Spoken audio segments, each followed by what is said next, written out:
तर मंडळींनो मी आज परत आलेले आहे आपल्या लागवडीच्या शेतामध्ये, कारण हे बघा वावर रोटा मारून ठेवले।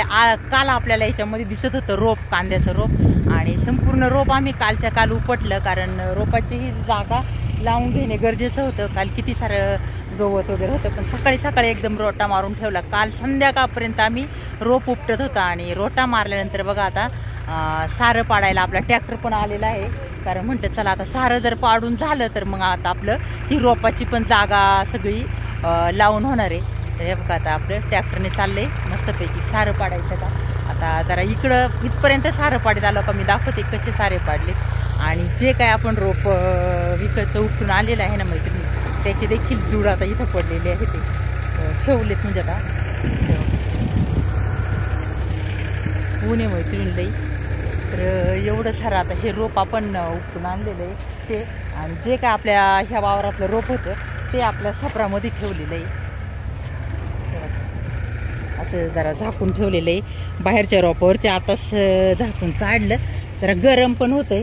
तर एवढं सारं रोप आहे मैत्रिणी, तर सगळं ठेवलंय। आणि हे बघा इकडं आपल्या बायकांची चालली लागवड, तर अजून बरंच लावायचं आहे, 1-1.5 पात आहे लावण्यासाठी। तर अशी आपली 3 दिवस चाललेली आहे लघुपाट लागवड मैत्रिणी।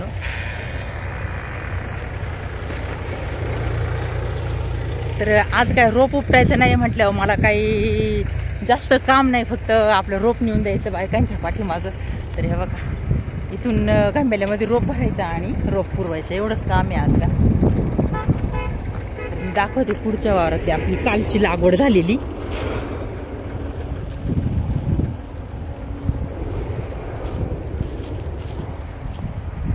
काल अशी लागवड झाली मस्तपैकी।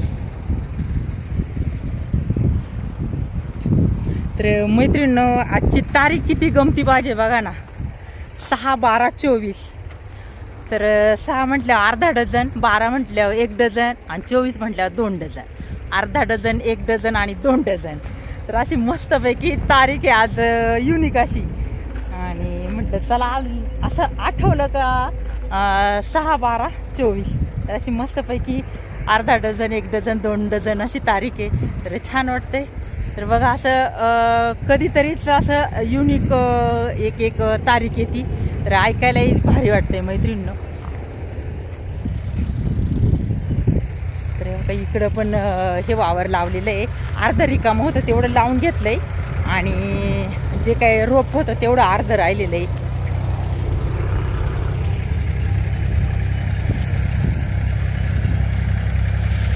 तर इकडे एवढं अर्ध रिकामं होतं हे वावर, तर हे लावून घेतलेलं आहे। आणि त्यानंतर इकडं चाललेलं आहे आपले सारे ट्रॅक्टरचे। त्यानंतर आमचं याच्या पुढं डायरेक्ट लावलेले आहे ते टोमॅटो मैत्रिणी। तर जरा थोडंसं जवळ जाऊन बघू आपण टोमॅटो। तर ही आहे बघा मैत्रिणी टोमॅटोची लागवड। आता मी पुढं आलेली आहे, आणि जे काय आम्ही इथे टोमॅटो लावले ते ना ते दाखवते।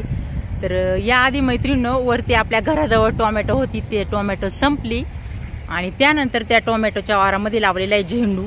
तर आपला झेंडू देखील आता तोडायला आलेला आहे, पहिल्यांदाच आता नवीन फुलं आले ते। आता घराकडे एखाद्या वेळेस व्हिडिओ काढला का मी ते आपलं झेंडूचंही शेत दाखवेल। आणि बघा आता इकडं कांदे लावले, ह्याच्या कडेला कांदे हे ब्याचे कांदे लावले, ते डोंगळे येण्यासाठी, बी होण्यासाठी। तर हे 2 वाफे लावलेले आहे, ते अर्धे 2 लावलेत, आणि त्याच्या पुढं लावलेलं आहे लसूण। तर चला आता असंच पुढं जाऊन मी दाखवते आपला लसूणही, तर चांगला उतरून पण आलेला आहे लसूण पण।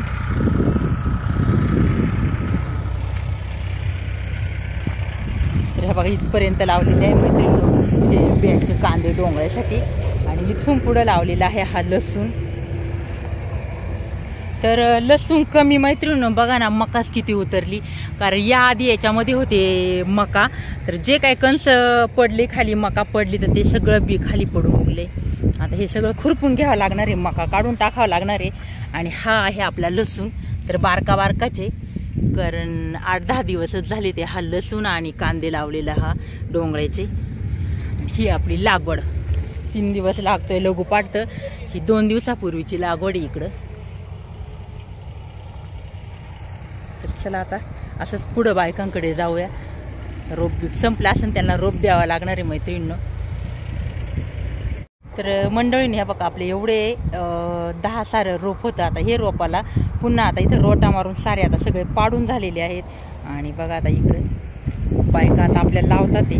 तर अगदी 2-2 वाफेच राहिलेत लावायचे. तर एवढे 2 झाले का मग आपल्या बायकांची सुट्टी होणार आहे. कारण काबड कष्ट मैत्रिणी करावंच लागतात. आपल्याला जर यशस्वी व्हायचं असेल तर काम केलंच पाहिजे. काम केल्याशिवाय तर काय गत्यंतर नाही आहे. आणि यशस्वी जीवनाची मैत्रिणी 4 सूत्र आहे ते. तर मेहनत केली तर धन मिळते आणि संयम ठेवला तर काम होते. गोड बोललं तर ओळख होते आणि आदर केला तर नाव होते. अशी ही यशस्वी जीवनाची 4 सूत्रे आहे.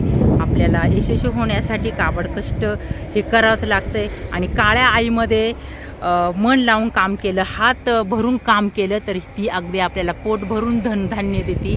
तर हे आपलं असं हिरवगार आपलं ही धनसंपदाच आहे. आणि आपल्या ह्या काळ्या आईमध्ये काबड कष्ट केल्याशिवाय तर काय आपल्याला 2 घास मिळत नाही मैत्रिणी. तर सगळ्यांनी असं काम करा आणि पोटभर खावं असं मला वाटतं. तर हे बघा आमच्या बायकांचं छानपैकी चाललेलं आहे लागवडीचं काम. बरोबर ना बाई? तर आमच्या ह्या सगळ्या एकलव्य वस्तीवरच्या बायका आहे. कारण दरवर्षी आपल्या ह्याच बायका आमच्याकडे लावाया असतात आणि कांदे काढायला पण ना. हा, कांदे काढाय असतात लागवडीला असतात. पण ह्या वेळेस काही जास्त बायका भेटल्या नाही. तर म्हटलं चला जेवढ्या भेटल्या तेवढ्यात घ्यावा लागवड चालू करून. तर बाकीच्या कुठं जाते आपल्या बायका? वाढायला जाते. हा, तर वाढायला जाते. बायकांना वाफा भिडवण्याची हे लागलेली आहे. कारण भूक लागली ना. तर खालीच माना घालून चाललेले त्यांचं पटपट लावायचं काम. कारण आता थोड्या वेळात त्यांची सुट्टी होणार आहे. कारण बाकीच्या बायका जातात वाढायला. कारण आता लगीन सराईन देखील चालू आहे मैत्रिणींनो. तर लग्नामध्ये वाढायला वगैरे पंक्तीमध्ये जातात ते आमच्या बायका. म्हणून आता कमी आलेले आहे आपल्या बाया ना. तर आमच्या ह्या सगळ्या माझ्या बचत गटाच्याच बायका आहे. तर आपलं कसं काम चाललंय बचत गटाचं? हा, चालू आहे. मग कोणी कोणी उचलले कर्ज, हप्त फेडलं बरोबर? कसं काय चाललंय? उचललंय का तुम्ही पण? तुमच्या गटाचं नाव सांगा. मला नाही माहिती. गटामध्ये ना ते नाव माहित नाही. मी सांगते ना, मला माहिती ना तुमचे 2 गट आहे, सप्तशृंगी आणि येडू माता. अच्छा, 2 गट आहे आमच्या बाई गटात आहेत. पण काही गटाचं नाव माहित नाही म्हणतात. मीटिंगला हजर राहत आहे का नाही दरवेळेस? हा, मग गटाचं नाव पण ध्यानात ठेवा. कारण जसं काम करायचं ध्यानात राहतं, एक एक कांदा कसा लावायचा, तसं आपल्या गटाचं नाव ध्यानात ठेवा बरं का इथून पुढं. हा, तुमचे 2 गट आहे, सप्तशृंगी आणि येडू माता. तर चालले असे लागवडीचं काम मैत्रिणी. तर आपल्या व्हिडिओ मध्ये बाय करा सगळ्यांना. Bye bye bye bye. आणि आता जेवायला जायची घाई ना. बाय बाय आणि जेवायला जायची घाई. तर बाय मैत्रिणी सगळ्यांना.